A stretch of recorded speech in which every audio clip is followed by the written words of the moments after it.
Senior Fellow of Sikh Research Institute, USA. He is globally respected educator, activist, author, and thinker who's deeply rooted in the paradigm of one cause, oneness. His diverse academic background includes bachelor's in aerospace engineering, master's in engineering management, and he has also got MPhil in Guru Granth Sahib and has also done his diploma in Persian language. There you can see the connect because a lot of scriptures are in Persian also. So once he mastered that language, so he can connect with those scriptures and then put it in the language which we understand it better. With his expertise in global strategic matters, has led him to address esteemed institutions like Australian Parliament, US Congress, the White House, UK Parliament, and various government and defense agencies worldwide. As a sought-after speaker, he is also lectured at renowned universities like Berkeley, Oxford, Cambridge, Yale, Princeton, you name it. As well as institutions like India, Pakistan, and America. He has also presented at international organizations like Accenture, Deloitte, EY, PwC. We are so fortunate to have him here on campus.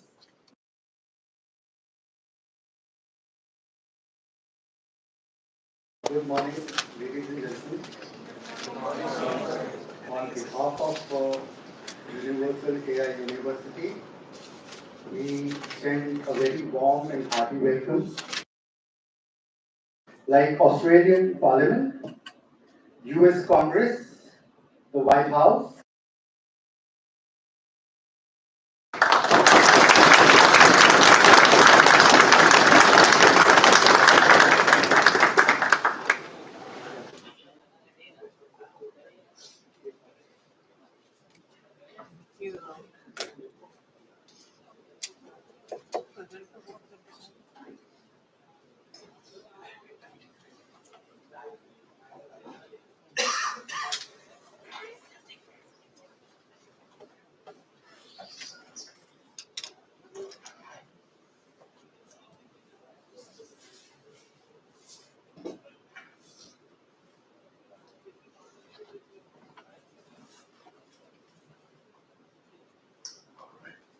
Thank you and good morning. So, I'm sort of not used to this format, so I'll be a little bit of. I was just asked, do I identify as more American or more Texan? And I'm like, it depends. Identity is a very funny thing. I'm more into identity formation. A little bit on me, I was 12 when I left India in '86. So my 9th grade education was in Jhansi, UP. My first language was Hindi, and then obviously it became English. I didn't even discover Punjabi until I was doing aerospace engineering in university in Kansas. So when people ask me, I'm like, these identities, obviously I look like a cisgender male, and you can see I'm Punjabi Sikh element, and nationalities have gone from Indian to American, or US I should say to be more accurate. But then you get married, you have relationships, you form those identities. You form identities from a DNA science angle. We basically have exactly same identity. 100% of our DNA is exactly same. Only the sequencing is different. So a lot of these identities are, if they are developed, they're very powerful. But if they are forced on you, then they can become a very negative force also. So I'm very, very cognizant of how are you forming your identity. And it partly gets into the topic today. As you heard, that my background actually comes from more technical side. My But then when I was going through my identity crisis, at some point I was talking to my parents, I'm like, I don't know who I am. You've told me for this many years that you're a Sikh, you're a Punjabi, you're Indian, you're South Asian. I became an American. At that time I was Kansan and eventually Texan. I'm like, what does all this mean? I haven't discovered what this means. So I started my own journey of sort of self-discovery, and that took me to linguistics. That's when I also studied Prakrit and Abhransh and then classical Indian languages. Most people just stick to Sanskrit. Then I realized most of the medieval part of India is not Sanskrit. And then I'm like, okay, there is a large part of India, and for my learnings, and now globally it's being studied at all the major universities, these languages and literatures. I better develop some connections with them to see where am I in life. So essentially, the reason I'm sharing that with you is the simple identities we have, or the simple discoveries. A lot of these words are buzzword these days. I mean, universities that go through it, corporate houses are doing it to fulfill, one check mark. So I'm going to be a little unconventional in the way I'm speaking, because I've done those and actually sort of retrieved from there, because there is a moral and ethical crisis. There really is everywhere. India is no exception, and neither is America. That's why we're seeing all the chaos in the business world as well as in the religio-political. In fact, I was just sharing with your chancellor that I'm at the intersectionality these days of religion, politics, and linguistics, because language is very political. So knowing this is the world we are in, and I'm told that people sitting here, the students here, most of them are either MBA students or they're coming from some bachelor's degree from a technology angles, right? Engineering and management, so you're going to be technocrats. That's where I was. Engineering management used to be a new thing when I started. It was half of it was pure math. In those days, I was doing experimental aerodynamics and the next versions of it.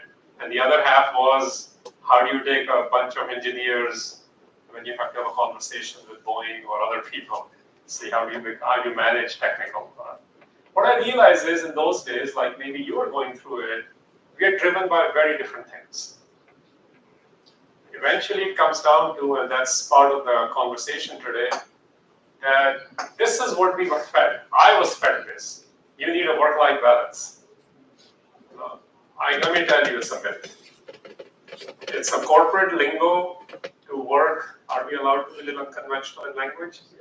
To work the shit out of you for 5 days and then say, go party hard. I don't know any high performer in the world, in any field, who has this balance. Musician, athlete, linguist. I mean, I was supposed to have a 2-hour meeting with the director here because some movie he was working on. We were having a conversation yesterday. It became 6 hours. I mean, you can't put limits to when you're trying to understand a phenomena, right? So there is really no work-life balance, and you are told when the cartoons are made. Stephen Covey used to use this phrase that our sphere of concern is very large. It remains very large. We're interested in everything, right?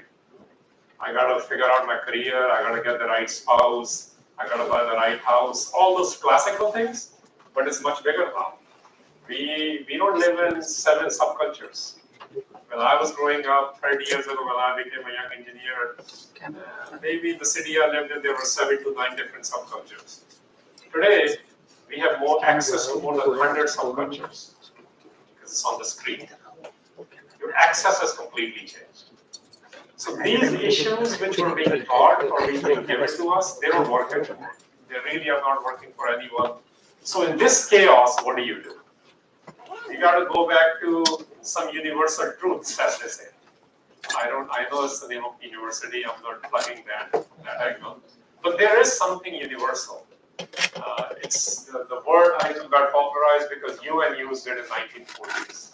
They were coming up with the universal rights because people realized that in the chaos, you can have a religious or a political or a national identity, but what about the identities we need within.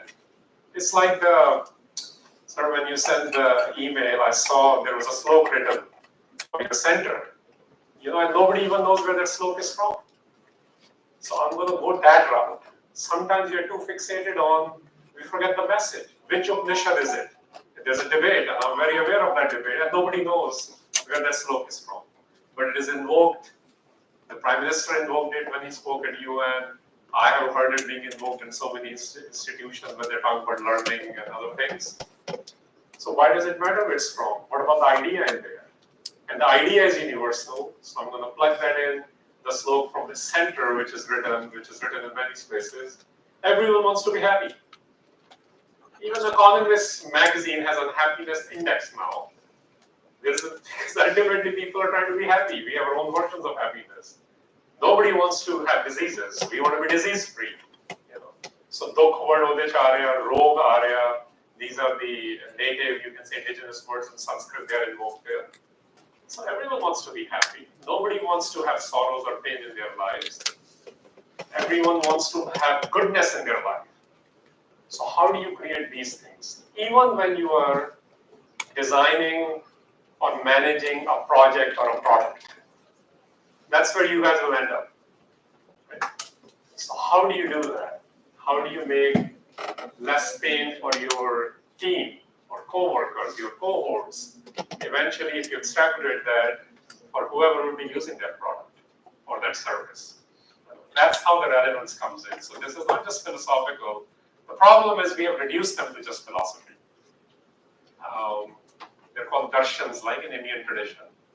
We have forgotten darshan doesn't just mean, in fact, now darshan means when you physically see someone, which is not the meaning at all. At minimum, it's philosophy, but in practice, it meant when you have connected with someone. And that part is missing it. So when your connection comes in, that's the real darshan. The six Hindu popular philosophies were called darshan, that's why. But they are part of the popular philosophy. So coming back to it, that Slok is invoking a universal aspiration. And there are schools and ologies and isms to get there. And we can put that on the side, and we can say, how do we get there then in today's age, in today's chaos, or in today's disruption is what I prefer. I think disruption is a positive thing. Everything is getting disrupted. That's why we are having more populism everywhere in the world. But I think we're going to have opportunity to come out of it if all of you actually become disruptors. So you have a choice. I'm going to work with 100 or so sitting here. You have a choice to continue with the conventional teachings, learnings you're getting, or take those and disrupt them. Because disruption seems like a chaos, but that's when the real solutions come, like a game-changing solutions come, right? Whether you're designing a product or managing a team, I want to come back to that. But that's your reality. That's what you're preparing here for. So in that context, I'm using the word harmony. And if you are not into the why, what's, and how models, I'm applying that here in a different way. Because you will probably use to it. I'm sure you've seen those. So why the harmony? We're going to talk about it. We kind of talk the kind of chaos we are growing up with, the kind of religious, political. I'm going to use the word economics to it, because most of us are worried about that actually. But we go in the religion and politics and linguistics to see what to do with it, and we're not able to figure that out. So why the harmony? Why does my life need harmony? Punjabi ch the joke hai, since some few of you Punjabis are sitting, wo kehte harmony nahi hai na matlab. So we'll get into what harmony really is, and we think it's only musical. No, it's about life. Music is where it's supposed to be coming out more. And then how to achieve it and what does it really mean. So I'm going to flip it to work with this. This is the condition of most of us. You can see it on the screens. I know those are just placeholders. But the point this is making is we have a lot of questions. And honestly, they are very valid questions. They are not trivial questions. If they were trivial, we would have figured them out by now. Most of us go through somewhere between 25 to 30 years of learning, and then somebody may wager on you to give you a job, which means it takes that long to figure out something, and even then, they're not sure if you'll be a good employee. Then how are we so sure that without going through any learning, we'll be good people? We'll be able to make good decisions. Nobody's teaching us that. Right now, that happens through osmosis or self-learning. So osmosis cannot be an answer for everything. That's why you're in this university.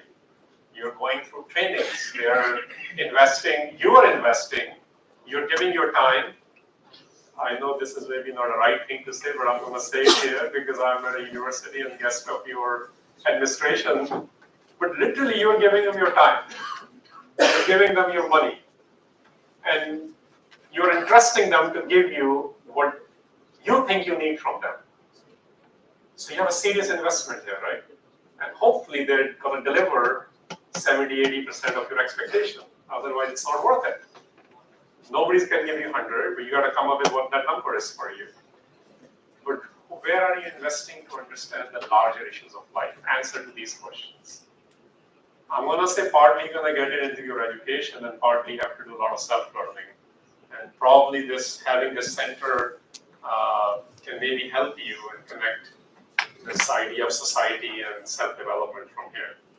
So let's get into the word harmony a little bit. You can read technically. I love etymologies. I like to know where the word started because we forget where things start and we only remember their current forms.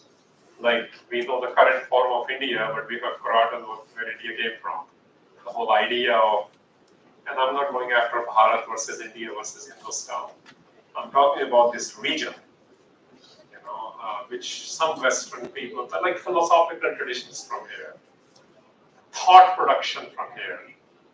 Now we look at other countries to give us as thought, right? The current thought productions. Because just philosophy doesn't produce the reality. But India had great philosophers. India had great economics. Things changed here in last somewhere, depending on which school you work with, 500 to 700 years. But without getting into that politics, harmony, again, etymology-wise, what it really means is, what is joining you? That's what I call connection. Darshan idea, the real idea of darshan. How are you going to get connected? So when the interpretations are written there, people call it a peaceful existence, having agreements, feeling, in feeling or opinion. So by the way, the harmony feeling part is understood, but harmony's noun part is not understood. Feeling is, it's like the word love. If I can work with that, because your age group probably likes that more. It's one of the few words which is both a verb as well as a noun. Work with me a little bit there. I believe morning Aggie, but it's okay. So the word part, we actually don't understand of love. The noun part, we all get it. It's the feeling. We all have feelings toward an individual, whether it's a partner or a boyfriend or a girlfriend or parents or whatever it might be. We have glimpses of that. But the word part of love is, it's an act of will. Har relationship when you have to act out that will, the love disappears. We act out something else. Similarly, you can say something like, although it's not exactly that, harmony, I'm trying to go towards that idea. That we feel it, we want it, but an act of will has to happen. And that's the last part, is the interpretation I'm saying is, it's the pleasing combinations of elements in a whole. So it's very interpretive. And how do you make something which is good for you and good for others and bring them together? Okay. So that's harmony. So if you don't have harmony within you, it's like a split seed. It actually doesn't grow. So in today's context, I'll say all of you will become very high-performing application users, but not innovative thinkers. You see the difference? Because some of us become incredible performers, but there is a ceiling for that. Body has limits, mind has limits. Your application users have limits. But if you want to break that, disrupt that, as I said earlier, then you have to get out of that. So वो idea में harmony वाला prayer. Within you are connected. And I know the cliched way of used to be, it still is. I'm seeing how many people are paying thousands of dollars just to learn a cliche. I hope you don't do that. It's a marketplace of ideas. Nietzsche used to say this about God. It's a marketplace of ideas and everyone is selling everything. Make sure you know what you need to buy. So don't buy cliches, don't buy rhetoric. Buy things which will produce harmony for you. And the way it's going to happen for you versus her versus him, there's no formula. You got to work on it, and I'm going to just share one approach for that today. Okay? So that's the why part of harmony. Because we love steps, so I just made it step, but I'm going to disrupt that at the end as well. Okay? The reason is because we get fixated to the tool. Tool is never the answer. So within there, Brigadier Salviatene, they love the first one. The discipline is must. When I went to school, they all said discipline. But here the meaning is a little different, and I'll get into it. So it starts with discipline. So what is discipline? Fortune 500 CEOs, because we like to look at them, everyone looks at the Forbes list. More than 80% show up at work before 7 a.m. I mean, it's not just army people who do that. A lot of the artists and musicians, they tell you, sometime before the dawn, your riyaz has to start. So something to do with knowing not just army standards or business standards or whatever, your musical, even athletes, you should see how disciplined they are about what they eat. So discipline here is not disciplining. We are more used to that in schools as well, I think. Like reward and punishment idea, that's not the discipline idea here. This is, what is the method you are adopting? You gotta have a method and you gotta stick to it. So that's having a discipline. Methods, like, let me borrow something from a religious word for a second. You know how in Buddhism they have an eightfold path? It's actually called Sahaj Marg. That's a really bad translation because it has 8 steps. But it's called Sahaj Marg. And let me tell you, Sahaj does not mean balance because most of them write that word for Sahaj. If you look at those 8 steps, there's nothing about balance in there. They're actually very extreme. They ask you to do many things about how you perceive your body, what you do to it. There are elements of Indic traditions of sadhana and all those other things. My point being, there's a discipline of everything. There's a method you follow. There's a process you follow. There are no shortcuts to any of that. Similarly, this harmony within requires a lot of discipline. And you figure out what that is, but you got to stick to it. And this is where you have options. The good news is you have a lot of options. But don't do, this is what I say to my children sometimes when they're asking me on things. They're like, it's too hard. I'm like, not really. My daughter is a gymnast. I'm like, what you are doing, I can't do because I've never tried it. I've never worked on it. You do 5 hours a day. As a 6th grader, spending 5 hours a day, that's a serious discipline, right? My son is training to be a tennis guy, and they're both into sports, and I'm okay with it. That's what they want. They're trying to figure out their harmony. What's their gift, I call it. So you all have to figure out your gifts, and so he spends 5 hours on the court. And Florida summers, and burn season. That's a discipline. So this is, musically it happens. Similarly, you have to figure out in your cohorts, for your harmony, for yourself rather, what is that discipline? So it's a method, it's a process, it's a school of thought, we like to call it. It's like 2 economists also don't agree. But you got to say, okay, I'm a Keynesian, then you got to go deep in it. You got to follow the system before you say, okay, I figured out something new. You don't become a maestro or a Nobel Prize winner because you woke up with a good dream. If you had a good dream, then you got to figure out a method on how to pursue it. So that's the discipline part. I've spent a lot of time on it on purpose because I'll skip on other slides. I'd rather just spend it here. And the second part is wisdom. People call that knowledge. I'm differentiating. Knowledge is a very dangerous thing because most of us, in the US, I used to say people, when they're struggling, they want Cliff Note versions. Now AI does that for you. Right? Give me the summary. give me the bite. That's not knowledge. That's called quick PRs and quick wins. Everyone sees through it. Everyone. Deeper knowledges are closer to wisdom. So how do you become, as Malcolm Gladwell, because we use today's people more, he says it takes 10,000 hours to figure something out. So that's a good criteria to work with. That's how long it takes to figure one thing out. When I was walking into Sikh studies, looking into, because I was figuring out my identities, I realized I need to study many languages if I'm really interested. Otherwise, everyone's spinning the translation.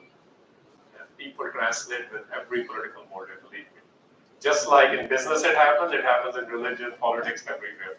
So wisdom part is going really deep. Oh, I heard one of the Nusrat songs about it. Again, maybe love angle तो ना बढ़िया चीज़ें समझ आती हैं हमें. आप लोग भी वो ज़्यादा समझेंगे अगर मैं हिंदी में बोलूँगा. So वैसे वो उर्दू है, पर समझ जाएंगे आप. उसमें भी वो इश्क की बात कर रहा है, पर देखो कैसे कह रहा है, क्योंकि इश्क भी लोग कर नहीं रहे हैं ना, दिल लगी में है. बहुत बड़ा है वो चीज़ों में ना. इश्क में तो it's a deeper knowledge. And he says तुम्हें दिल लगी को भूल जाना पड़ेगा, मोहब्बत की राहों में आकर तो देखो. ये एक आग का दरिया है और डूब कर जाना है.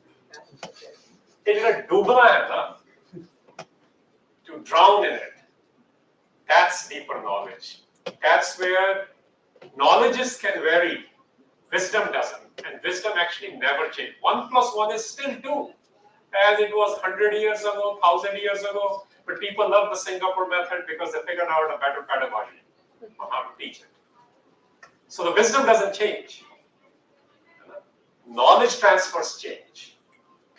And you got to go very, very deep. So if you want to be that harmony within and you want to bring it out, I'm going to again say, you got to go deep. It's like any relationship. That's why I think love relationship people get it, because कुछ time pass करने के लिए है, but जिनकी नहीं है time pass वो किस्सा होते हैं ना, फिर किस्सा poetry हर एक की थोड़ी लिखी है, उनकी लिखी है जो डूबगर्स. Same thing happens in religious forms. There are many people, there are many stories, many narratives globally. I'm just picking the Indian ones more today. But we don't talk about, I'm not interested in talking about every single story I know. I'm interested in talking about a story which transforms you. That's what deserves to be talked about. Rest are people like you and me who are figuring out what to do. So to have harmony, once you've figured out the method, you don't just say, I follow this. This is what people love doing. This is where the labels come from. I'm a Hindu, or I'm a Sikh, or I'm a Christian, or I'm an atheist. I'm from the left and I'm from the right. I'm a Texan, or I'm a Kenyan, I'm an Indian. You know, those are the labels. You'll still be that, but if you're carrying the depth within it, you don't need to say any of it. They'll know. You'll know. Nobody will say what your religious, political identities are. Those labels don't matter because you are carrying that wisdom. It's not just political for you, or it's not to sell a product. It's not just to sell something, if I may just say. So that's the wisdom part. If you notice, I actually put effort to be number 3. You might be wondering, ek hi gaal lagi. Well, if you haven't figured these 2 things out, if you start effort at level 1 and you don't know what you're following, guess what happens? You become a busybody. See, I grew up with the phrase, I'm very anti-cliches, because I can create a counter arguments on it from data that this doesn't make sense. We hear this, practice makes perfect.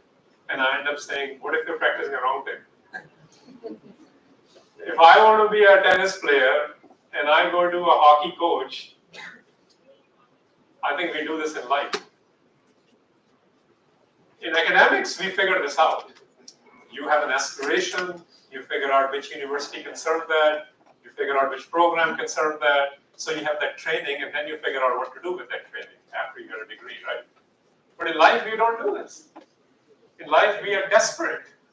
And most people globally, this is not just India that we have rise above us. There is a above different word everywhere.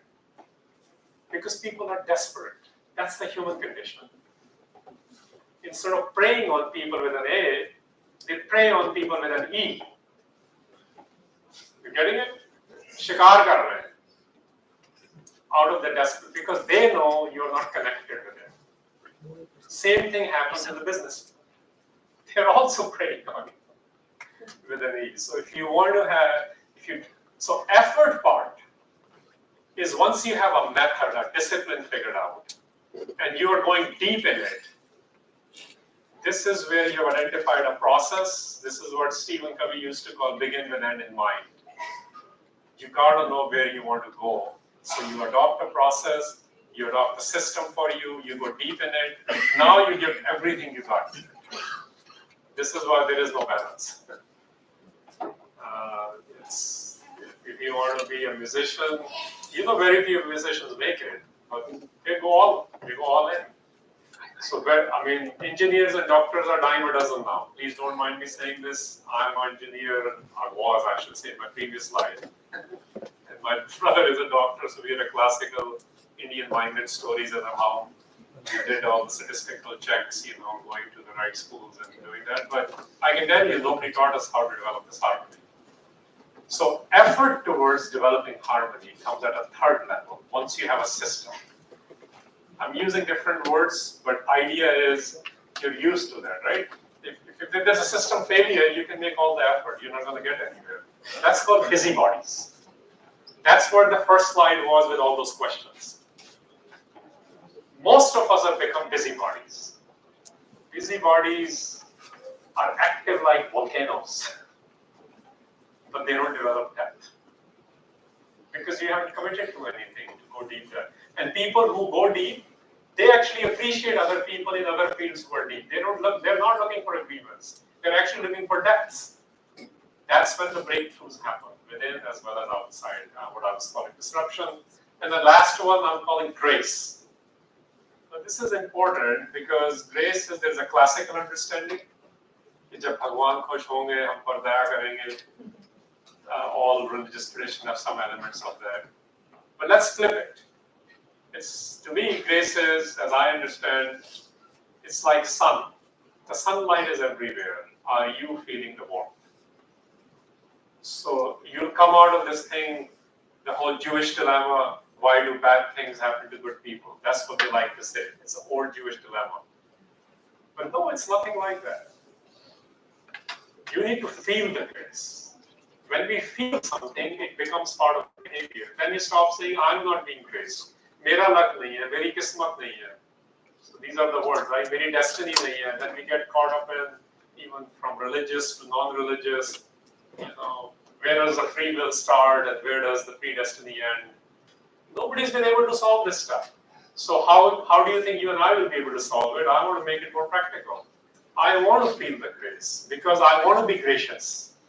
I want to have grace in my behaviors, in my vocabulary, in my body language, in the way I design things, in the way I make decisions, which means I'm not feeling it. It exists. It's in the universe.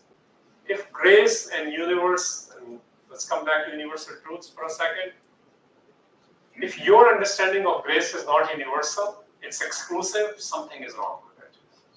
Because you've already differentiated that some people are either not capable and they're condemned. That's how we think, most of us, almost all of us.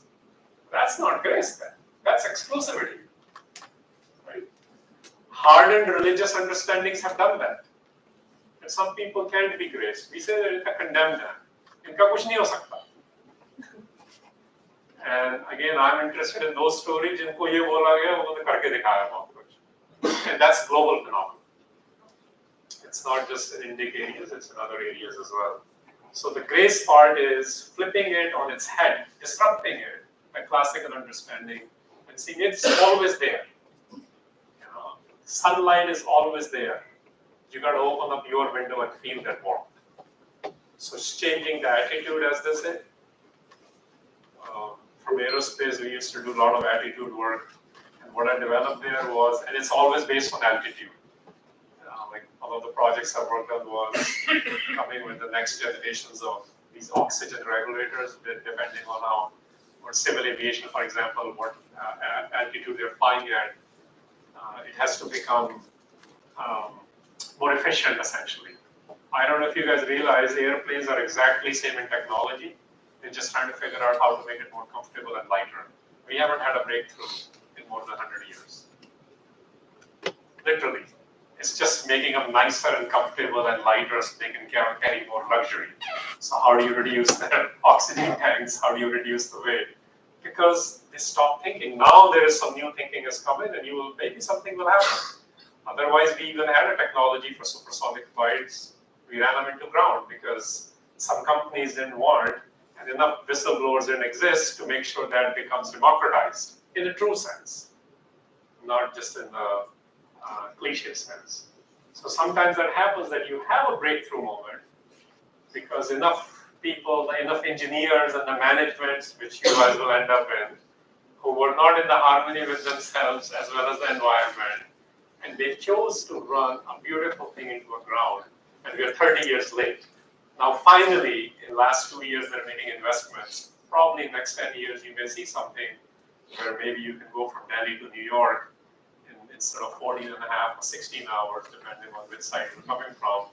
You may get there in half the time or a third of the time. The world will really become close.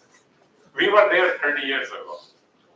So this is what happens when we don't have harmonies. We don't feel grace. We don't feel like this can be used for public good. It became good for only military good.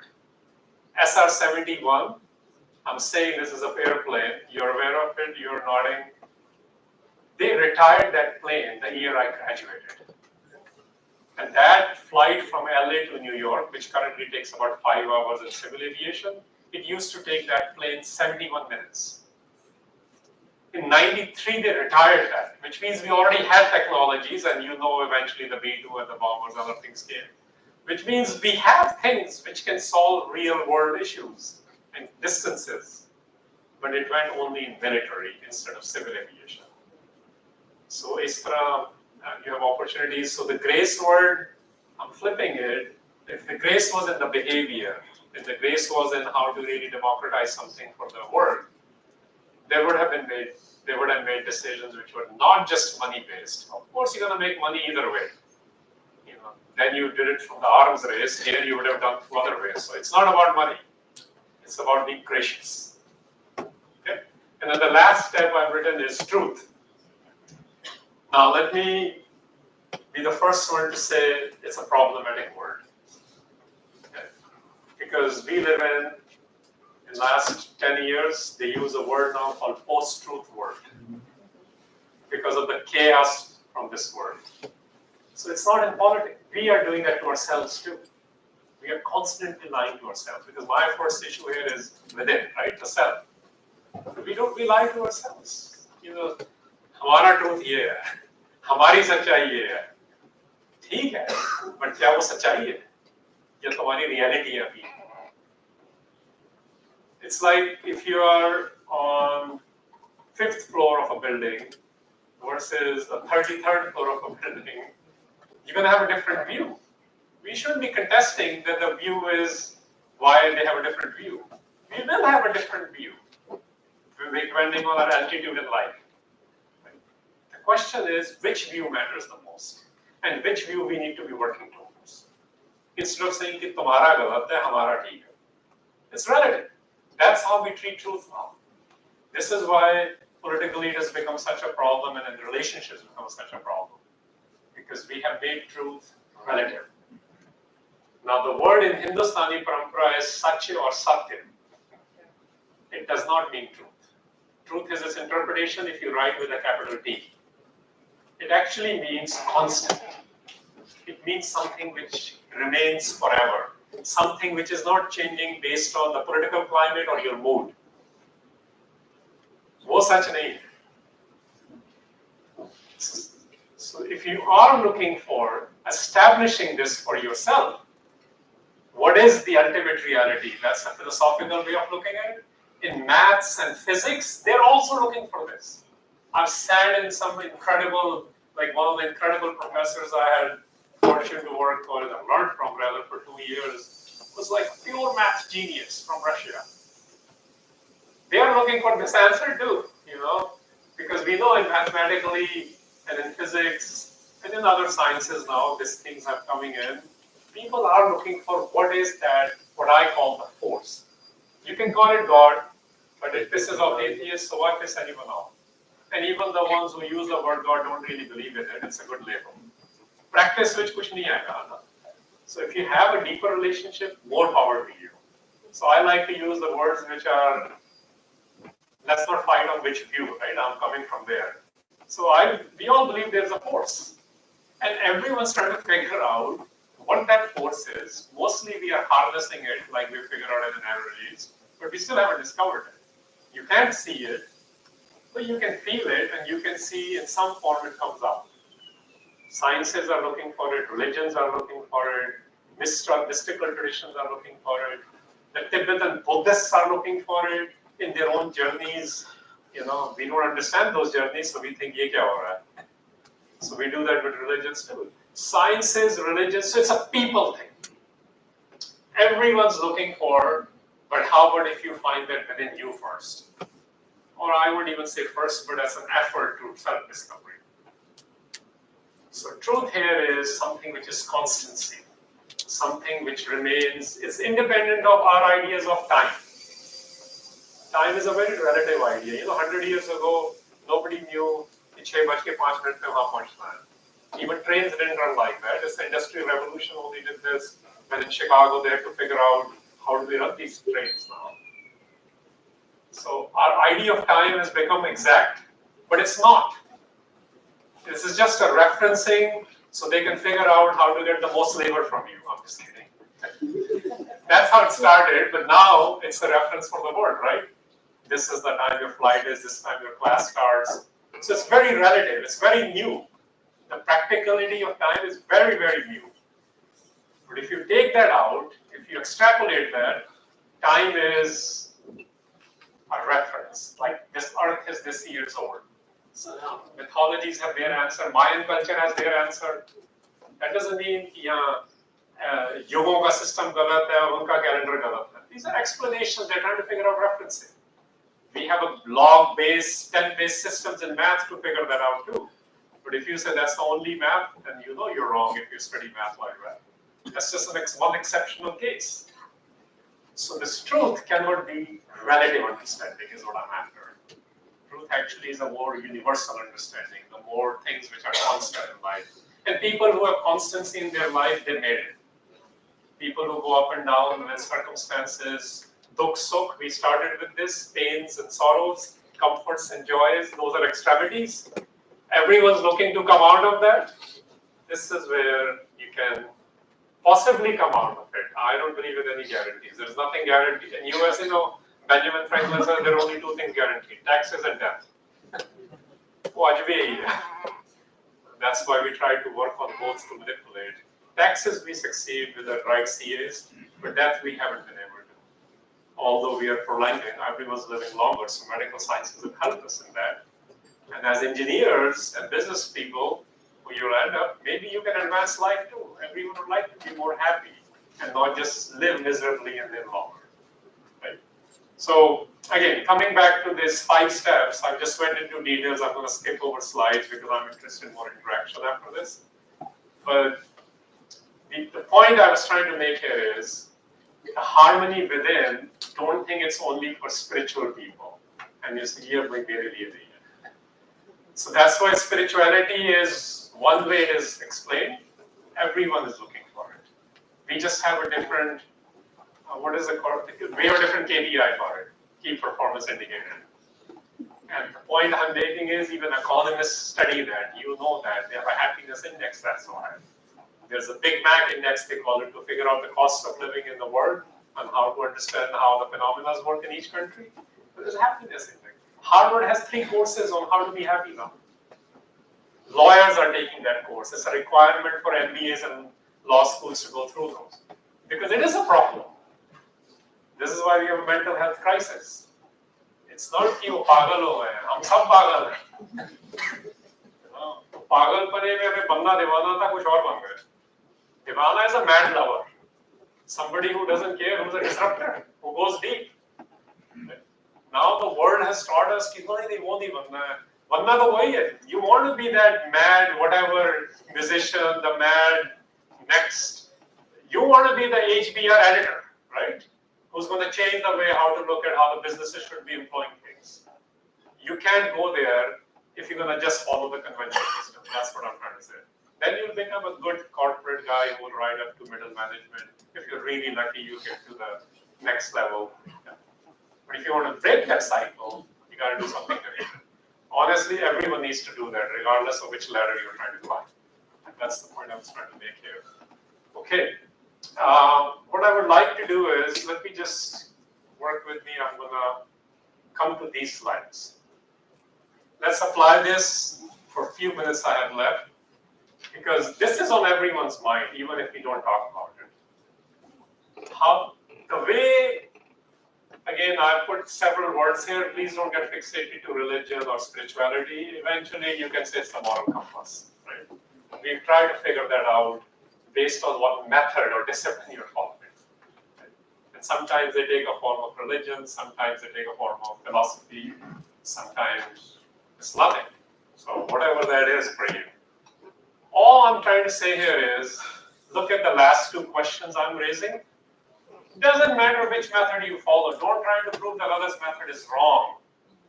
But whichever method you have picked, the discipline for yourself, the question is, did you figure out what really is sacred or profane? Because this is where the world is again. I come from a school, the method I follow, I believe there is nothing sacred or nothing profane.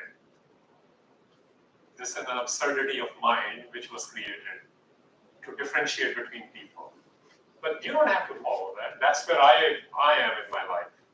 I started with where there was a very concrete version of ये पवित्र लोग हैं, ये साले, you fill in the blank. But I realize how much of a game that is. Right? It's a scam actually. That's the word we use these days. If you had deeper knowledge from any of the methods, you will never use that vocabulary. That's the difference. You know, people who train, even two athletes, you know, there is a different mechanism how they do it. That's why they have different coaches. They have different diets even. But they never say your diet is wrong. They're trying to figure out how to get there, whatever their ultimate goal is. So if you ask a question based on whichever method you follow, and then instead of figuring out, I think I wrote here, do I evaluate actions or do I evaluate claims or status? Eventually, it needs to be assessing the behaviors, the actions. We start assessing the labels again. That's what claim and status develops. So, whatever discipline you start with and your journey to the idea of ultimate truth or non-relative truth, constancy, your method you can evaluate. Don't ask anyone else which method I should be having. This is the work you got to do.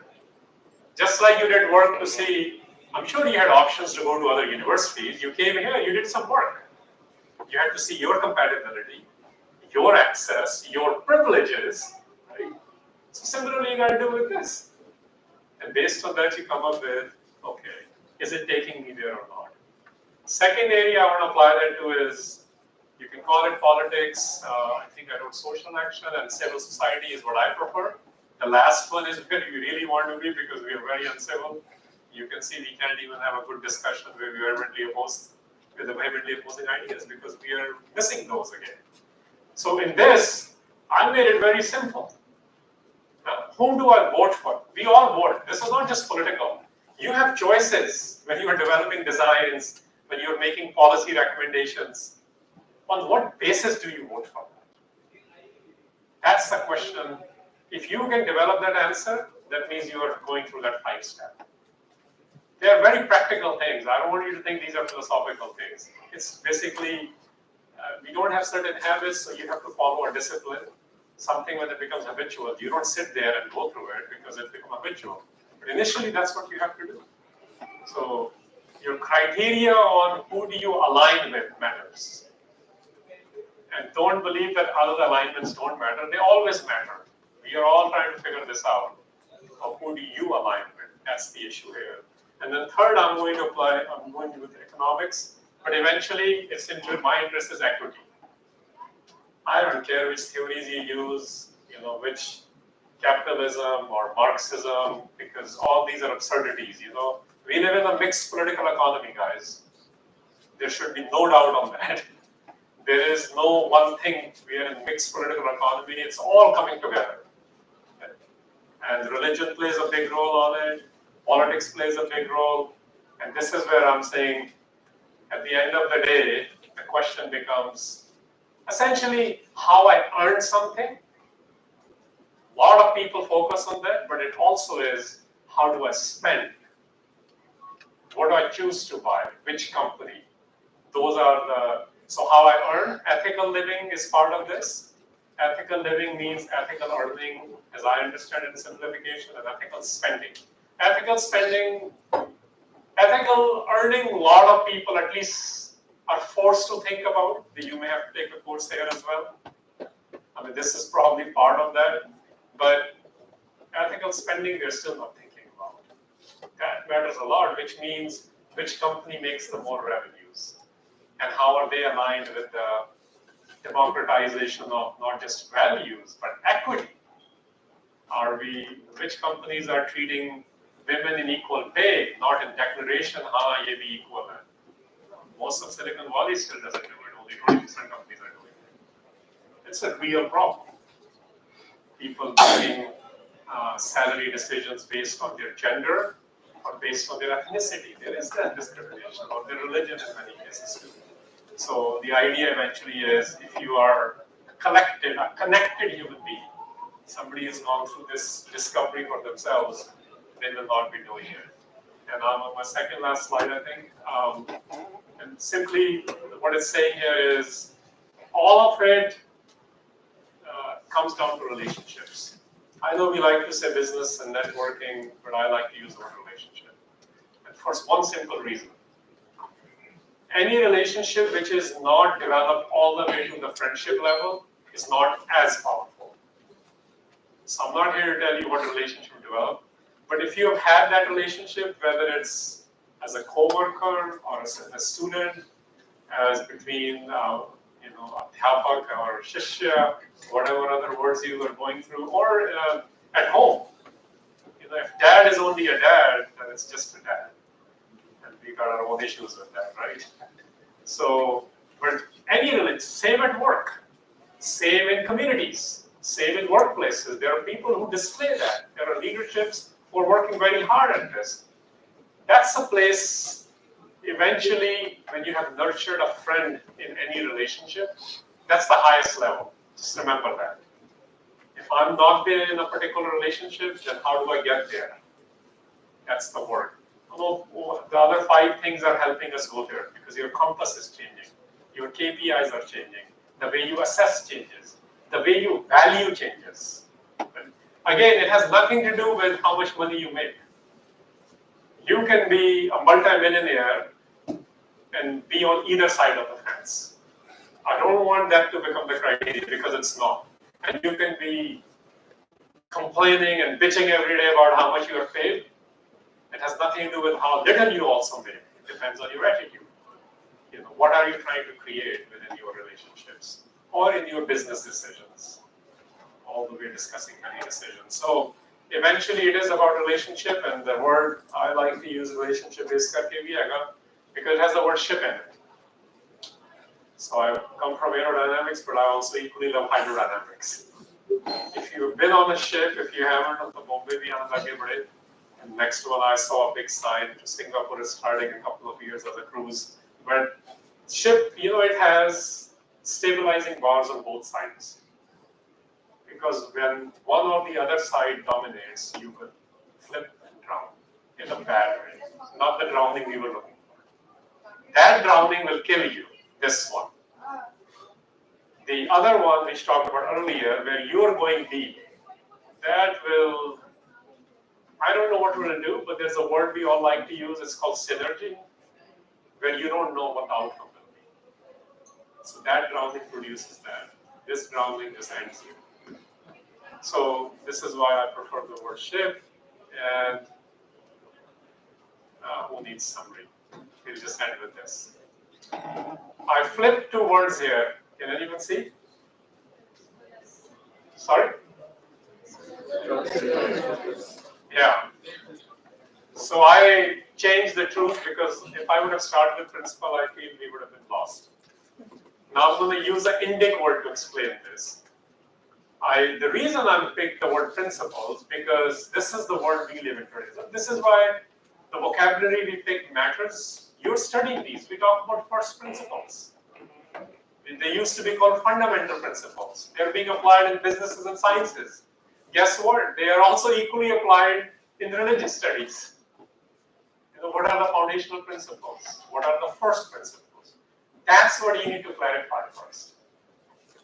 Discipline the kuch more meaning we might say, but I'm here now. The word dharam, one meaning is this. Dharam can mean law. Dharam can mean lowercase religion. Dharam can mean discipline. Dharam can mean custom. It is very open word. And it's misused. Like really misused by just fixating it with one thing. It's when you have figured out one of the meanings in the larger tradition, dharmic word just use of that. Uska matlab bhi principles here. Which principles matter the most? Have you identified those? That's first principles. Other three I kept the same. I also changed the last one. Because I think your beginning and the ending needs to be more clear. So I call that eternality now. That we understand eternality is something which is not based on our references of time. You want to leave a legacy which will stand at least 100 years is one way. I know that's not eternal, but think like that. Whatever decision you are making, whatever book you are writing, whatever product you are designing, it should stand several decades. That will be changing realities of communities. A policy which can stand at least next 20, 30 years. Not a quick one that by the time next election comes, or the new boss comes, or the new board of directors comes that you have to change, which means it wasn't thought out. It was too reactive or too, what the corporate world says, low-hanging fruits. Low-hanging fruits are not for, you need that because you need to show good performance. We all need to do that. But that's not why you exist, even as a company. So eternality is more of something beyond you, something beyond your immediacy, something which is not instant gratification. The largest idea is, can it stand 100 years? But for products, maybe you can think 10 years. For policy, if you end up in that world, some of you will it stand for next 20 years of the global reality or Indic reality or your company's reality? That's how you have to think about it. Something beyond immediacy. And again, there's no number. You have to come up with those for yourself. That's why the method you pick is important. Don't let anyone else pick your method. You'll be miserable. We call that slavery. Political slavery, but its mental slavery is very hard. This is why we like, oh man, I wasted 4 years just following this. Yeah, because you didn't assess which one you needed to follow. So coming back to it, harmony within is starting with the idea of what I'm saying, figuring out your first principles and then making a deep effort, before the deep effort, developing deep wisdoms for it, which means it's learning. It's like before you design a product, learning everything about it before you say, let me see how to do this. And then the third thing is then making an effort. This is where the practice may make perfect, although I'm not looking for perfection. Perfection is not definable. Excellence is. So 100% and perfect, I don't know what that means. No, even science we don't call law 100%. It's a statistical reasoning, right? So we should have a number. I work with two numbers. I'll just share with my team with one of the 21-year project we're doing, which has to do with some research and translations. I only have two numbers. I call it 85% is adequate and 90% is excellent. I'm just working with those two. And if it's not adequate, don't even bring it up for discussion. Keep working at it. And it takes a lot to go from adequate to excellent. This is like good to great idea in the old days from Ajit and others. There are a lot of good marriages, but a great marriage or a great relationship is exceptional. So similarly, I'm looking for excellence. If our collective wisdom can make it even better, and that's not going to be much because you've already put in so much idea and a method and a process and a deep understanding and a nuancing. These are our words today. And then eternality is, it will stand the tests of time. So hopefully this gave you a few things to think about. The idea was to take things from within to without. Everything actually works like that. We are done with outside to inside. We have been done with it actually. It was being superimposed for some reason, mostly political reasons, I think. Everyone knows, businesses also say this, universities are talking about it. Let's invest in the person, we call it. Well, this is saying invest within you for developing your own harmony, your own journey of the self. Since we have the whiteboards, but I would have written, if you have something, I would have just write one word and I'll be done with it. You're in a classroom, you feel like using the board. You're going to write this one. So you know how we write self, and then this self. This is this is what we call human beings. Manushya. We call this divine. And literally in English, I love this because the word in Indian traditions, including in Punjabi, is ape. It means exactly same. It does not mean you. It means own self. So this is the discovery that the potential taken from here to here. And this becomes very, very powerful. In religious world, we say, ye pahunch gaye. In business world, it's the same thing, ye bhi pahunch gaye. So it's the same thing. It's unnecessary differentiation. This word is very powerful. This was transformative for me. I'm not looking for external forces. I'm looking for making this reality into this. So it's an internal shift. It's a thinking shift. It's the attitude shift. It's the expertise shift, we call it. So you have a lot of aptitude, a lot of different attitudes, and it becomes a powerful phenomenon. Thank you.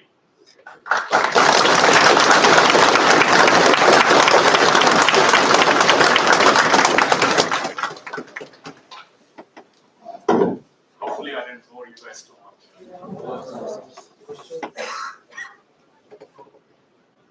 Yeah, hold microphone.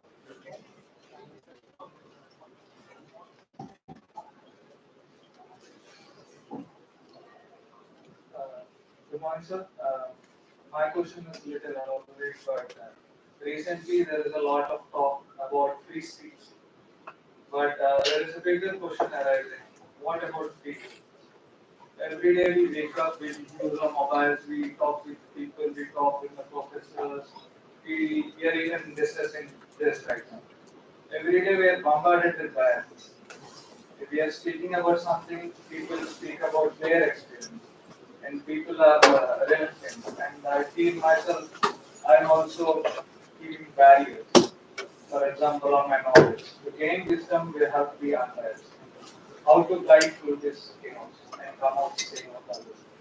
That's what we spent last 55 minutes on. But I'll take the moment, right? Your question and the spirit. I hope I didn't add any bias. I was trying to get rid of biases actually. So we all see, look, you use email? You have a folder called junk mail? And there's something called spam mail. Do that in the mind. You can't allow every information to affect you. You got to develop filters. I first developed what I call bullshit detectors. I'll tell you what I actually do. When I was studying engineering for fun, I used to take classes like, I took a class called The Real American Hero. Dr. Thomas was the teacher and he was amazing. Because, otherwise we become just the science people or engineering people. So I would take religion, politics, and that's how I got into it for fun. So this class, literally, he walked into a class, Dr. Thomas, this is why I remember it was so vivid. And he walks into a class, he says, I don't give A, B, C's or D's or F's. I only give pass and fail, only on one criteria. And you know what he said? If you detect what the bullshit is, you'll pass this course. So what we used to study was like George Washington's story, for example. He gave us 6 versions. He figure out which one is real.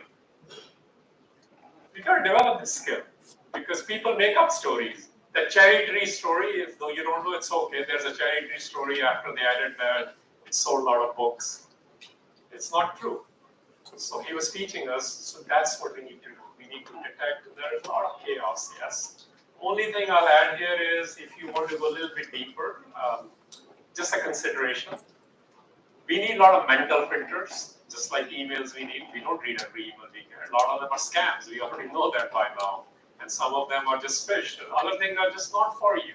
They got your email because you signed up for some free delivery or something, and they sold that list. So now you're going to get all that junk. Or you have somebody who trolls you, and at some point you had a relationship. But you develop a system how to deal with it. You got to do the same thing with what we watch and read. What has happened is, this is where the mental health professionals are telling us a lot, that there is a part of our mind. Mind is not a scientific term, it's a term we use in a generic sense. So there's a faculty in the mind, which again, in a generic sense, I'm coming from learning tradition, not neurological tradition right now. Something called consciousness. The problem is, things are entering our consciousness now, and we are very disturbed. You got to protect your consciousness. Allow rare things there, because whatever is there, that's what you become. Mind can take many things. You know, like chit kuch aur hai, buddhi kuch aur hai, man kuch aur hai. These are differentiations. And again, in sciences, they're different. But consciousness, there are too much chaos entering now. So we are becoming chaotic. So I'll just leave it with, develop some filters. Don't allow all the noise to go in.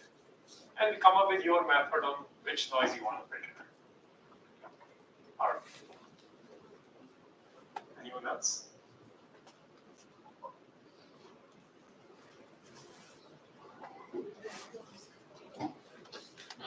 Hello, sir. My name is Bhavesh Parmar, and as you have mentioned, like harmony is peaceful existence, and also you like to play with the etymology. So I'd love to know how would you define peace in your.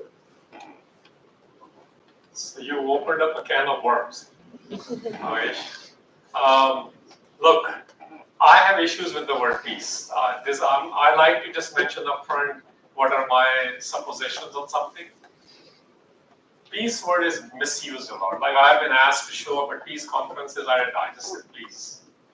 You know, you just get up there. I used to go. In fact, after 30 years, I went back to last year World Parliament of Religions. I knew I shouldn't be, and I came back like kuch nahi karna. They just show up with their declarations. It has no effect. And I went there when I was a college student 30 years before. You know, it's crazy. Nothing has changed. It's more drama. So that's where I'm starting with the reality of things. So the word peace is misused. Let's use the word in Indic tradition for a second. It's important. Shanti. Shanti shant se aa rahi hai. Shant kya ho? Are you calm? Do you have a pause moment, we call it today? If we don't have pause moments, nothing will happen. The idea was that there were traditions which taught you these things. What makes you calm? Stillness is part of it. Everything cannot be chaotic. Everything cannot be, let me see the next two, you know, TikTok is banned now in India, but whatever, Insta, right? You're swiping so quickly. So Shant actually is when you are calm, when you are still, when you are pausing, because that's when you grow and reflect. And the idea which we say peace, so internally you can say I'm being peaceful in that sense, but we don't use the word peace like that global sense. It's primarily as anti-violence and anti-war sense now, right? Which is good, but that's not happening. And it will not happen because we are not dealing with the root of that. UN is supposed to be the body which is supposed to neutralize the violence. Well, they also have a peacekeeping force. It used to work, it doesn't anymore because of the whole politics of UN. So I'm going to come back to it at our level, at a personal level. Think of peace. I don't like definitions. I'm very anti-definition. It's a very legal thing, where basically what is allowed and what's not. I come from a tradition of experiencing things. I believe in that a lot. There is even in America, they have a southern tradition where they believe in that as well. To experience things. अनुभव करो ना चीजों को. सिर्फ फलसफा में थोड़ी होगा वो गाने गुड़े तो सुनते हो देशों नुसरत वाला ने ये भी कहा है मैंने सुना था फलसफे की बहस में खुदा मिलता नहीं डोर को सुलझा रहे हो सिरा मिलता नहीं because we are into बहसबाजी बहुत हो गई ना अनुभव की बात ही नहीं है या तो बैठो ज्ञान भक्ति मार्ग का ध्रुपद सुनो एक हफ्ता सुन के फिर पूछूंगा क्या किया हम तो ऐसे कि बस 30 सेकंड सुनना मिल जाएगा you won't you sit in a class any in school you get nothing even an hour it takes you a lot of your intentionality and the one who's communicating their actual experience and knowledge not fluff and bullshit right? So shanti kuch aisi cheez you become the force for good because you have calmly and reflectively thought about it and you are secure with it. So when something happens, a chaos happens outside, whether in a physical sense or a quarrel sense, idea sense, you're able to address it. Which in some cases, extreme cases, it requires you to forcefully fight, but you'll fight very differently. And I'll introduce one word here which I prefer as well. That's the difference between a soldier and a warrior. Soldier's job is to fight. वो हर वेले तैयार है. Trigger happy we call them these days. Warrior's job is, the whole training is not to fight, but I'm very capable. There's a very strict code of a warrior. I'm very, shant bhi hai na andar se. And this is global. Bushido spirit of Japan, you can read that here in other countries. So warrior is who's trained, who's shant hai, uske andar peace hai. और उसकी full capacity है कि जब जरूरत पड़ेगी as a last resort वो करेगा. Not as forced, because अंदर से शांत. We call that today don't be reacting to everything. Today we react to everything. छोटी सी बात होती है उसको mountain out of nothing, right? Thin air. So शांत is internal harmony is शांत. Peace is when you are not. Somebody cannot. अब तो कह रहे हैं उसने यार ऐसे बोल दिया मुझे गुस्सा चढ़ गया. उसकी प्रॉब्लम थोड़ी हो तुम्हारी है. गुस्सा तो तुम्हें चढ़ा है ना. उसका तो काम था तुम्हें गुस्से चढ़ाना उसने अपना पूरा कर लिया तुम आ गए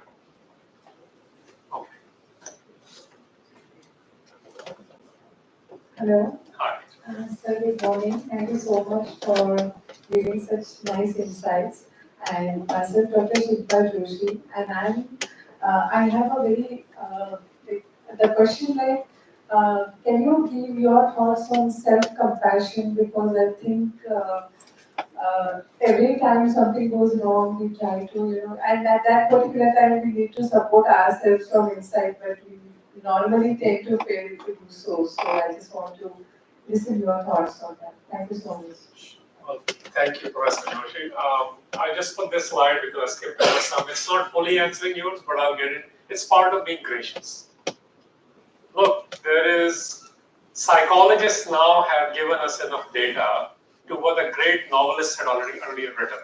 So that's why I say if you're going to read a novel, read great ones. They give you so much insights into human psyche. But we don't know how to deal with it, so we need therapists and psychologists who can help us get there. And it's a real thing. Don't be shy about going to a psychologist. I know it's a stigma in many places. It's a very real and a good thing. Okay. So look, being gracious also is you're going to be compassionate. And self-compassion, self-forgiveness is an essential part of it. It starts with self. If you are losing sleep because you did something horrible, and we have all done horrible things, you got to figure out how to forgive yourself, like in the real sense. You have to address it for yourself. Similarly, we do acts of compassion. No, you got to start with yourself. Are you compassionate towards your own body, even your mind? So that's what I meant by when the grace comes into life, you're able to do that. In Guru Granth Sahib, I'm mentioning that as a citation only. It says, it's actually Bhagat Kabir's slok. And it uses the word Jahan Khima Tahan Aap. Where you practice forgiveness, the one Aap, that self with the uppercase L, it shows up. So those of you looking for divine, it says practice forgiveness. You know, so those are not just to be written in कोई दोहे के ऊपर कोई high school में या college में कुछ आ गया उसके लिए नहीं. These were life insights. So compassionateness is grace के साथ बहुत जुड़े हुआ है. Any of these ideas you got to apply to yourself first. Forgive your own things. Then you seek forgiveness from the one you have done that to. That requires work. It doesn't happen easily. Because we have large egos and we are not able to come out of these. But I'm going to come back to the system I brought it in, because otherwise we'll go too much digression. So we can apply it.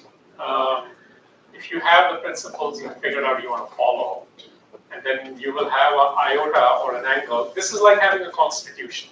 Constitutions don't answer everything, but they create a roadmap and a guidance for you on how to answer particular things.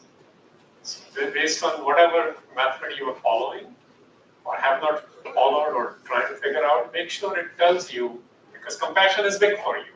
Within there, self-compassion is big for you. And by the way, this is a great case study now. Don't look for answers for everything. Because people don't have them, they're bullshitting. Seriously, they'll give you a complicated thing which sounds great, but practically you're like, so that's why I'm trying to give you application with it a little bit. So in your application, in this sort of a step process, if I may call it, it's actually a framing. It's not even a process, it's a framing. Make sure your framing gives you the answers you're looking for. And don't worry about if it doesn't give other answers, because it's what you're developing. Yes.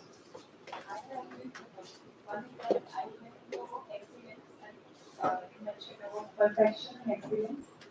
So like there's one word I heard, that is human excellence. So I would like to know the views about it and the kind of strategies used in that.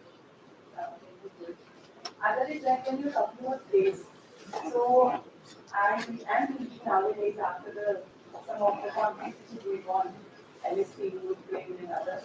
So there are some kids, some people who are currently not involved, right? And where the grace is, why they are in so much pain.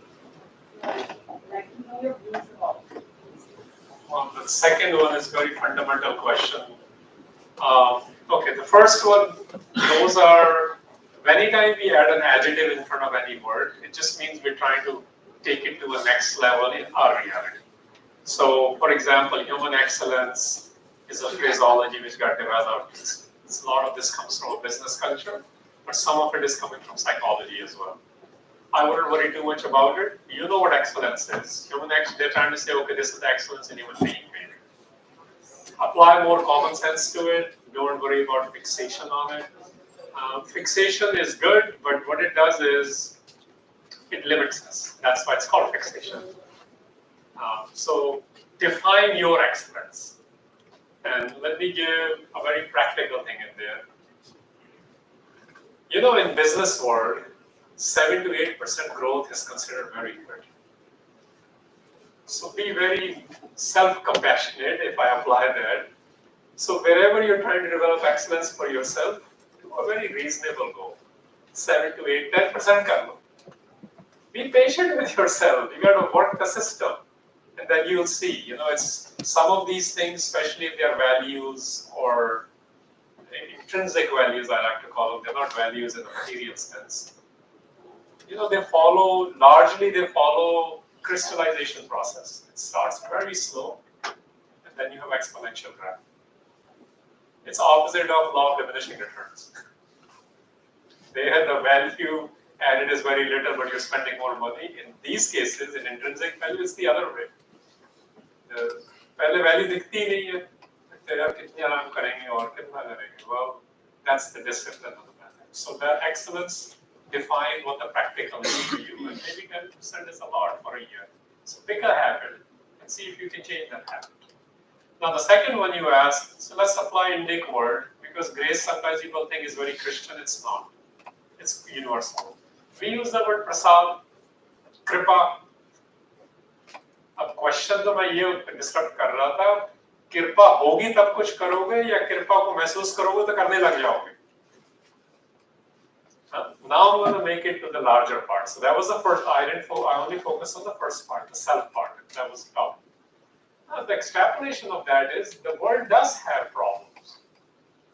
Issue is not the why they are there. We don't understand. That's what I said. Everyone's trying to figure that out, and they have different theories on why these things happen.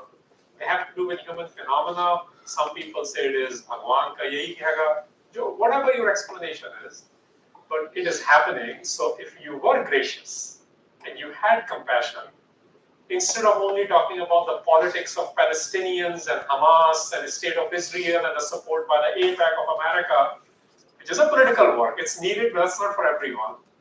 The life on any side of conflict matters. You know?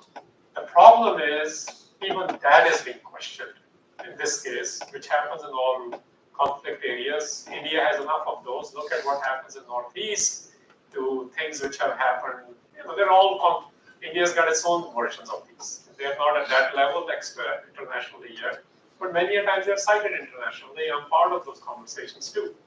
And the way I look at it is, there's a political decision to be made, and we get fixated only on that. But no, there are humanitarian decisions.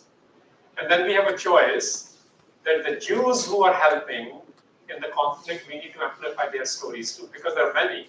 And even the state of Israel is not amplifying that because they don't want that sympathy.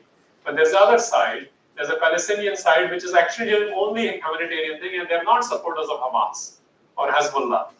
But their stories also don't get amplified. Because we live in a state where, rather the global culture, where amplification is okay. It's who spends how much money. And you know this, and it shows up in SEOs. So the choice you have in that, if you are in political field, to actually play a role in asking tougher questions, or in media, which is not happening enough. But if you're in humanitarian field, you work on getting those aids there. You work in amplifying the stories which are counter-narrative to political propaganda. On either side of this is not about analysis of which side is wrong or right. That's a different book. Does that help a little bit? We get to amplify. Don't think you don't get to amplify. Because you have your cafe latte with someone, right? We have a chat with someone, another coffee. So we talk. It's what you do in that conversation. Some of us, look, I said earlier, our sphere of concern is very large. We all have very large sphere of concern. So I didn't mention the other part, now I'll mention this context, but we have a very small sphere of influence. Focus on what you can do in your sphere of influence. And for some people that grows, but for most people it's very, very small. So do things there. And as it grows for you, by opportunity or by luck, whatever you want to call it, they're saying to me, it's just a different perspective. If they grow, then you may be in a position to do something larger about it one day. Like when you become a project manager or a team lead, right? So now you're not deciding one thing. So it grows in your work as well. Hanji. So sometimes we put our all efforts and discipline for certain target or goal we want to achieve in our life. But due to some reasons we fail. And after we have failed, so there's a small guilt or regret we have in our mind and it keeps haunting. So how to overcome that guilt? Shivraj, right? Shivraj, thank you so much for asking this question. I believe this is the largest problem in the world today. Because the culture we are growing up in, it actually feeds on fear and guilt. That's what I use the word pray with an E. That's exactly what they're feeding on. And we are living with it, all of us. So look, my simple, very consideration, I don't even say advice, is don't entertain fear or guilt at all. It does nothing for us other than make us more miserable. It makes us more desperate. It actually then hardens our identities, which create political chaos. We're seeing it. I mean, look in America, what's happening with the current political climate there. So it happens everywhere. So don't feed fear or guilt. This is what they're preying on. This is how some of the marketing also works. If you don't do this, this will happen. So be careful when you're participating on those canvas. You may get to have a small sphere where you say, how about using a little bit different word? But it's working, so everyone uses these. But maybe you can start reversing that in your sphere of influence. And what I'm saying is for yourself, you got that filter I was saying, you really have to put some blockages on these fear and guilt. Put those filters on high alert, make them the highest sensitivity. Yeah. Because they do nothing for us. They make us very little, at worst, very inhumane actually, which is part of the chaos in the world. The other thing I would say about that is, don't worry about failures. In Silicon Valley actually embraced that phrase 10 years ago, fail fast. And we need to really get that.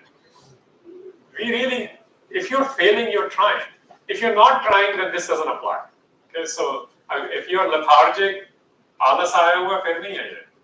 But if you're really trying, it's okay. You're figuring out, remember effort wala, maybe you didn't have the right wisdom. So let me get more subject matter experts on this. Right? And for myself, it may be, I don't need to ask the same people for advice. Maybe I need to talk to those people who are going to fill me with positivity. In my boards, when I'm looking for board members in two of the organizations, I intentionally look for a board member and I call that person a vibe checker, who will not toe our line, who will constantly question why are we doing this. Then we have to think very differently. Nobody likes that person, believe me. So maybe you need that vibe checker in your circle of friends. कि जब भी fear और guilt की बात आए ना वो चुप करवाए. Because otherwise we are part of the same infestation. Okay?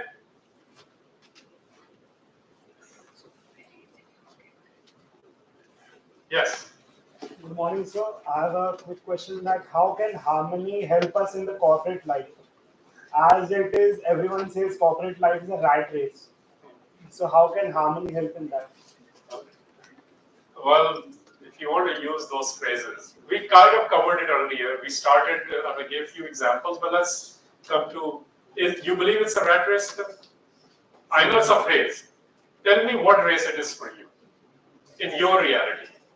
To be at first, be different from others. Okay, that's differentiate or die. It's not one thing of the other phrases. That's a great book, by the way, if you want to read from a marketing angle. My point is, don't buy into cliches too much. You have your own reality. That's what we are getting at. Huh? तुम्हारी एक referencing, एक frame में हो तुम, you know, Sahil, right? Yes. So Sahil, you are here. You are in a very, let's say, a new ecosystem. That's the word we use. In your ecosystem, what's the race? To get other people behind us. So you're trying to create followership. You have to think about it. These days, then you should be talking to Ranveer Alabadia. He's figured that out. I went on his show, that's how I know. You see what I'm trying to say? Your method, you have to really, the principles, you got to read. My only point I'm making is, I'm not putting it spot, is be very careful with cliches. I sort of said that earlier. Race तो हर चीज की है, but तुम्हारी race क्या है ये देखो. उस रेस के लिए मैं कौन सा डिसिप्लिन लेके आऊँ, मेरी ट्रेनिंग क्या हो ये देखो. Even in this school, this university you are in, everyone's race is different. They are here with a different aspiration. You all have to get trained. You got to figure out कि मैं किस चीज की training लेके जा रही हूँ. एक तो curriculum है वो कर रहे हैं, because they don't know what you are really here for. But they sort of an idea. Most people come here for this, so that's what they teach. Within there, now you got to figure out your method. So work with a little bit less cliche. Maybe you can write your. I think in management that term was used. I don't know if you guys use it here. They used to say, "What is your B hack? Big, hairy, audacious goal." Which means, अगले 10 साल में, where do you see yourself? Come up with that, and you'll figure out your race becomes that. Most of us haven't done that, so we just follow. जो बोला जा रहा है थोड़ा cut paste करके चले जा रहे हैं. Figure out your 10-year, where do you see yourself? You will see your race will change, and you won't worry about other races. I'm like, मैंने ये करना है, इसके लिए मैं क्या करूँ? ठीक है? Thanks, sir. Is that good? Well, the last thing I would say before I sit down is that I always have a disclaimer, because don't buy my bullshit either.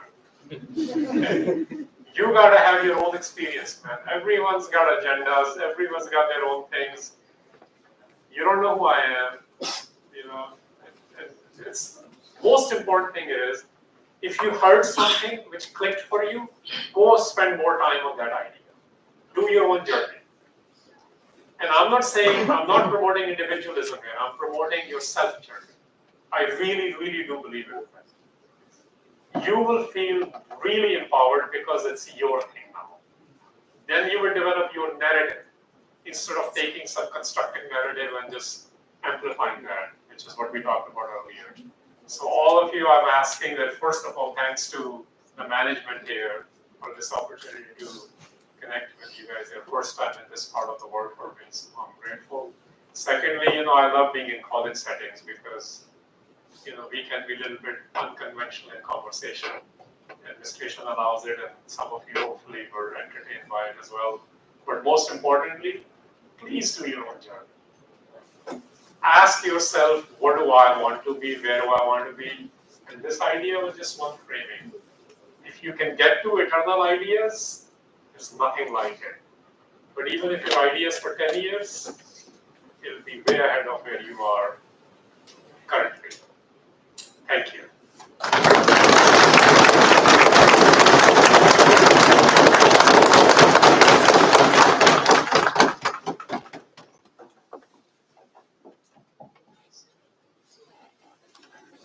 So we are absolutely delighted to have you here as spellbound, tongue-tied, and like a schoolboy listening to you. A big fan of your learnings and the kind of research you've done. I think I can speak on behalf of the university. Absolutely grateful and delighted that you could take this time. Thank you once again. Really.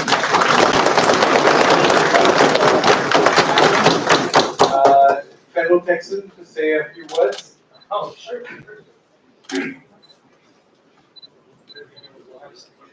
Yeah. Oh, barbecue. Yes.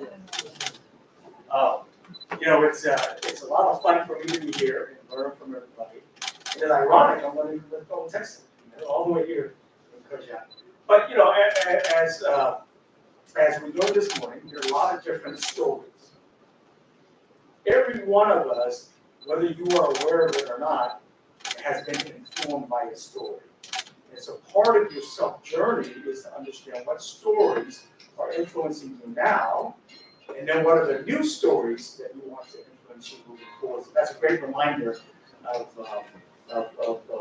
our meeting this morning.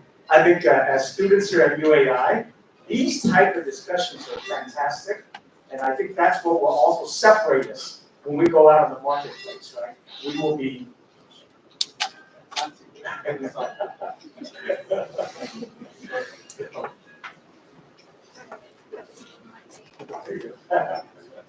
So we want to groom global citizens, part of this, to make an impact, positive impact in the world. So part of today's event is to do that. So I thank you again for coming out, and thank you, Rooster, and then also Harinder for setting this up. A token of our